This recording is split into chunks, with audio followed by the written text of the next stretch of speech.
हमें वही दिखाई पड़ता है जो हम है। हमें भीतर भी नहीं मालूम पड़ता कि कोई हमारे भीतर आत्मा है, कोई परमात्मा है। हम बस हमने पढ़ा है, देखा है, लोग कहते हैं कि हमारे भीतर आत्मा है, हमारी मान्यता है। बस कोई कहता है तो हम मान लेते हैं कि ठीक है भाई, होगी, समझ लेते हैं फिर। लेकिन गहरे में हम जानते हैं कि हम शरीर है। भले लगता हो, सुना है कि हम आत्मा है, लेकिन गहरे में शरीर है, ये मानते हैं हम। मैं शरीर हूं। जो हमने अपने बाबत जानते हैं, उससे ज्यादा हम दूसरों के बाबत नहीं जान सकते। खुद को ही जान नहीं पाते तो दूसरों की तो बात छोड़ दो। अपना ही कुछ ठिकाना नहीं तो दूसरे का देखने जा रहे।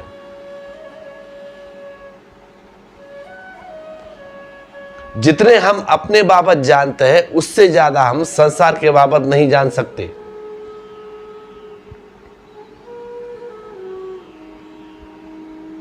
क्योंकि हमारे अपने स्वानुभव की सीढ़ी हमारे परमानुभव की सीढ़ी है।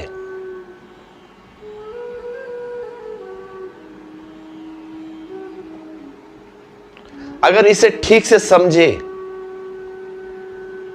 तो जगत दर्पण है। सारा जगत हमारे आजू बाजू का दर्पण है हमारा ही। हम अपना चेहरा उसमें देखते हैं।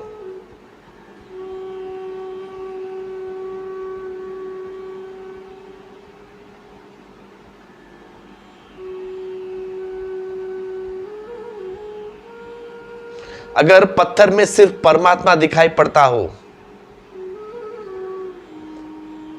तो समझ लेना कि अपने भीतर शरीर से ज्यादा और कुछ नहीं। समझ जाना, अपने भीतर शरीर से ज्यादा कोई अनुभव नहीं है।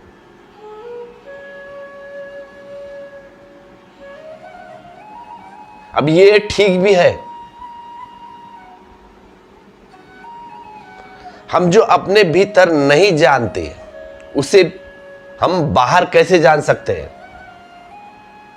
अपने भीतर का ही पता नहीं तो हम बाहर से कैसे जान सकते हैं कि मेरे भीतर क्या है?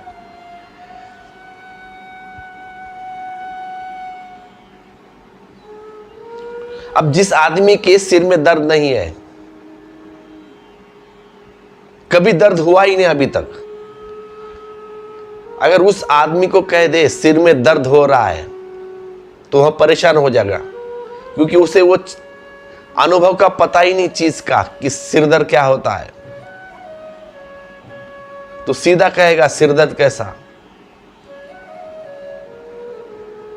या किसी व्यक्ति को कोई भाषा नहीं आती, चीनी, अगर चीनी भाषा में कोई बोले आती नहीं तो हम कहेंगे आती नहीं, क्या बोल रहे, हम समझ भी नहीं आता।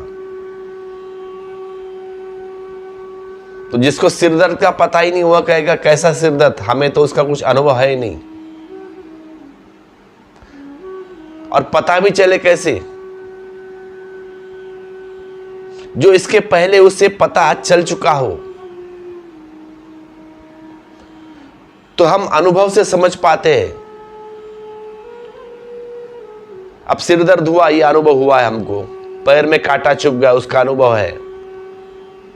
कोई कड़वी चीज खा ली तो उसका अनुभव, ये कड़वा है हम कहते हैं।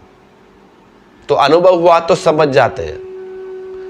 उससे अतिरिक्त समझने का हमारे पास कोई उपाय नहीं। हम मानते हैं अपने को मैं शरीर हूं। वह मोह का, अज्ञान का परिणाम है। देखते हैं जगत को पदार्थ।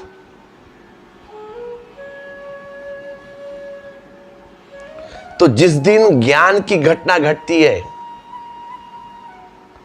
जिस दिन ज्ञान की घटना घटती है, टूटता है मोह तमस। मोह का तमस टूट जाता है। शरीर का भ्रम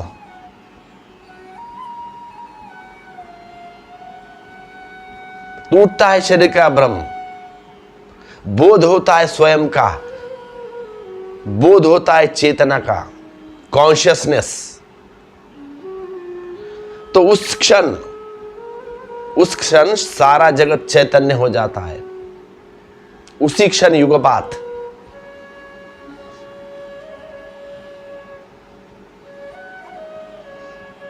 तो एक क्षण की भी देरी नहीं लगती, एक सेकंड की भी देरी नहीं लगती, नहीं लगती एक सेकंड की भी देरी। इधर भीतर जाना कि मैं चैतन्य हूं, आंख खुली की देखती है कि सब चैतन्य है। एक क्षण में सारा बदल गया पूरा, बस एक क्षण।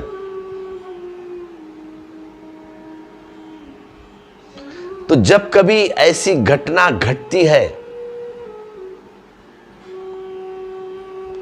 सब में परमात्मा दिखाई पड़ने लग जाता है, तब सारे जगत में हर वस्तु में परमात्मा दिखाई लगेगा। फिर जहां देखो वहां परमात्मा। तो स्वभावतः जीवन में फिर कहीं दुख नहीं रहता, ना कोई शत्रु रहता है, शत्रुता मिट गई, किसी से वैर नहीं। तब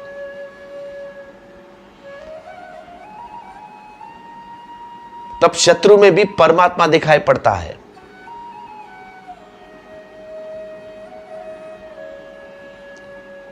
तो फिर परमात्मा में शत्रु देखना असंभव है। फिर मृत्यु रह जाती नहीं, रह जाती, क्योंकि परमात्मा की मृत्यु असंभव बात है। कैसे होगी परमात्मा की मृत्यु? फिर कोई धोखा देने वाला नहीं रह सकता, क्योंकि परमात्मा को धोखा देगा कौन? धोखा दे नहीं सकता परमात्मा को।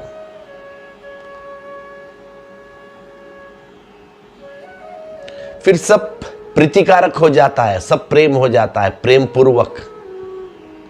शत्रु भी तुम्हारा मित्र, शत्रु भी मित्र बन गया। तो मृत्यु भी जीवन हो जाती है, जीवन हो जाता है मृत्यु भी। तो इस अनुभूति को तभी उपलब्ध किया जा सकता है जब भीतर से मोह टूट जाए।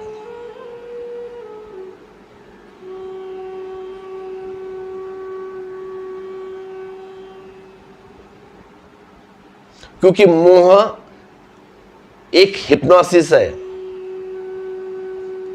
मोह का संबंध हमें शरीर से बनाए हुए है। शरीर हम नहीं, शरीर भी शरीर नहीं है, लेकिन सम्मोहन हमें बनाए हुए है, हिप्नोटाइज। मोह सम्मोहन एक ही बात के दो नाम है। जिसे इंग्लिश में उसको हिप्नोसिस कैसे है, हिप्नोटिज्म।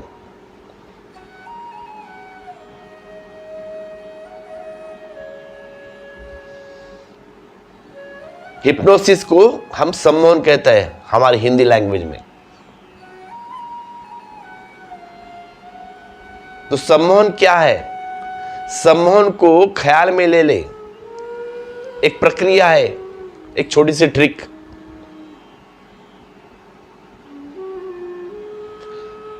तो आपको पता चलेगा कि जो हम नहीं है उसकी धारणा बन जाती है। देखे होंगे आपने हिप्नोटिज्म के शोज बहुत जगह।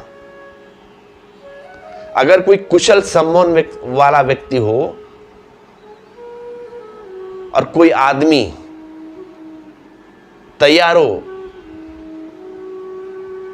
रिस्पांस देने के लिए, अगर वो सम्मोहित कर दे उसे, तो थोड़े एक 5-7 मिनट में सम्मोहित करने वाला व्यक्ति बेहोश हो जाता है। फिर वो हिप्नोटिस्ट सम्मोहन करने वाला सुझाव देता है उसको, तुम अब गहरी निद्रा में हो। तो व्यक्ति गहरी निद्रा में गया, हो गया बेहोश। फिर वह सुझाव देगा उस व्यक्ति को नींद में, समझो अगर पुरुष हो तो कहेगा तू स्त्री है, तो वह आदमी मान लेता है कि वह स्त्री है। तो फिर कहता है उससे, तू उठो फिर चल के बताओ, तो वह स्त्री जैसा चलेगा, पुरुष जैसा नहीं, लेकिन है पुरुष। लेकिन उसको आज्ञा दी कि वह स्त्री है, तो वह स्त्री जैसे मटक लटक के चलेगा, पुरुष जैसा नहीं चलेगा। हो क्या गया, डायरेक्ट उसके सबकॉन्शियस माइंड को आज्ञा दी है कि वह स्त्री है, तो उसका ढंग स्त्रीण हो गया। फिर उसका मन ने मान लिया कि मैं स्त्री हूं, तो वह स्त्री हो गया।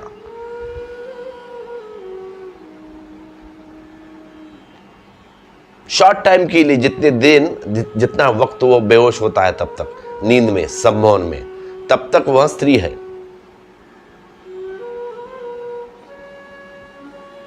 तो उससे आप पूछो सवाल, वह जवाब स्त्रीण देगा, स्त्री जैसे आवाज।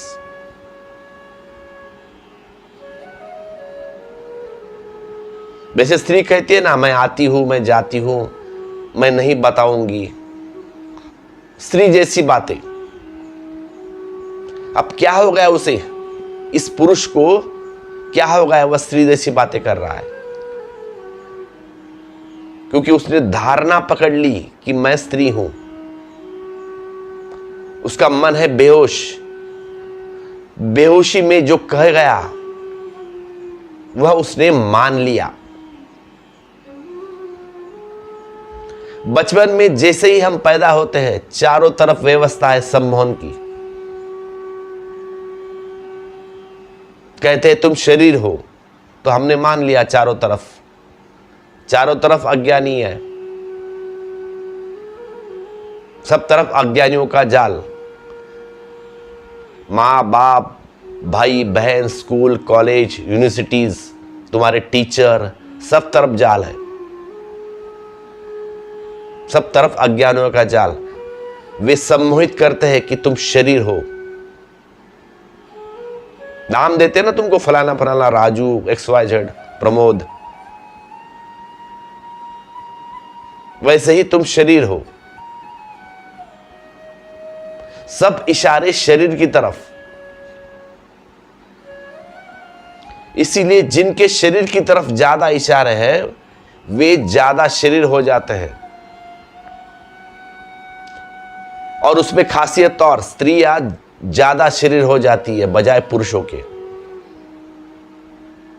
क्योंकि उनके शरीर की तरफ ज्यादा इशारे होते हैं। वे ज्यादा सचेत हो जाती है, ज्यादा कॉन्शियस शरीर से।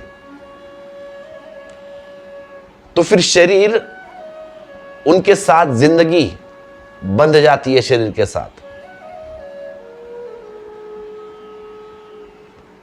फिर शरीर को भूलना उन्हें मुश्किल हो जाता है, गहरे सम्मोहन बैठ गया मन में। तो इसलिए शरीर से ज्यादा लगाव है स्त्रियों का, मेकअप वगैरह करना।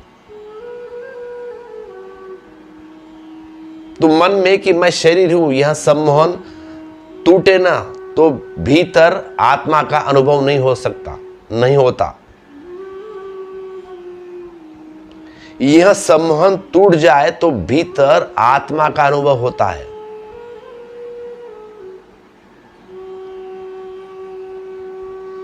इस सम्मोहन के टूटने पर जब जान जाता है कि मैं आत्मा हूं, उसी क्षण जान जाता है कि सब आत्माएं हैं। जब जान लिया मैं आत्मा हूं, तब समझ गया कि बाकी सब आत्माएं हैं।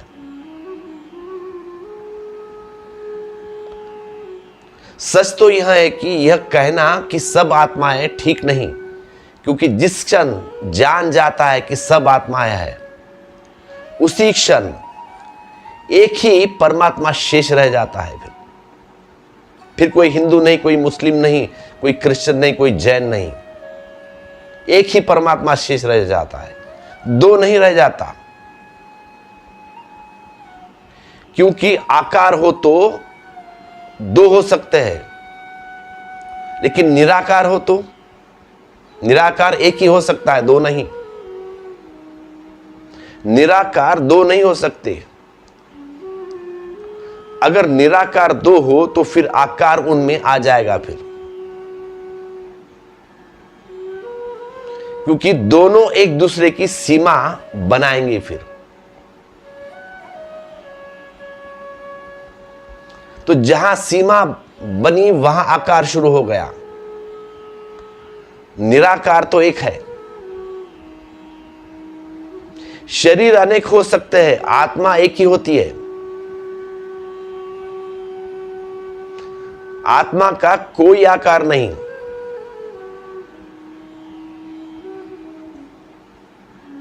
तब बाहर और भीतर एक ही सच्चिदानंद ब्रह्म के दर्शन शुरू होता है।